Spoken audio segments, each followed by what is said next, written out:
Rocky Gerung menjawab mahasiswa yang menganggap dia selalu aman dari pidana, padahal sudah sering dilaporkan. Nah, saya pengen tahu juga tips-tips Bung Rocky ini bagaimana bisa bisa kebal hukum, bahkan tidak ditetapkan sebagai tersangka, bahkan tahapan sidik pun tidak. Nah, mungkin itu Bung Rocky. Advokat yang disewa oleh iblis untuk mempertanyakan kebenaran dari advokat yang ada organisasinya kayak kamu.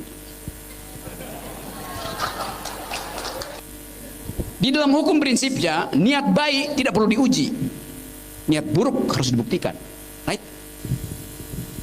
Act of good faith dalil.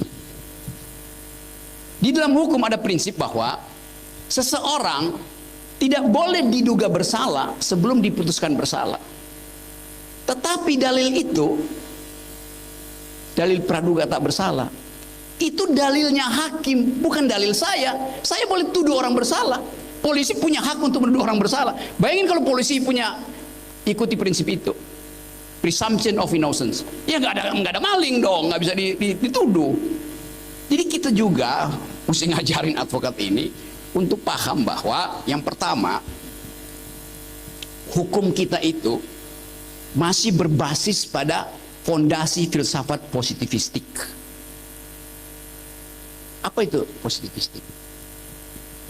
Hukum di dalam bentuk black letter of law, hukum yang tertulis huruf hitamnya di kitab undang-undang tuh. Padahal hukum itu evolve, hukum itu harus ditafsirkan secara hermeneutik, secara semiotik, secara sosiologi, secara filosofis. Karena hukum bertumbuh. Legal norm itu adanya di kitab undang-undang. Tetapi kitab undang-undang itu harus memperhatikan perkembangan dari social norm, norma sosial, culture norms. Nah, itu pentingnya mahasiswa Fakultas Hukum belajar juga tentang legal philosophy atau legal reasoning.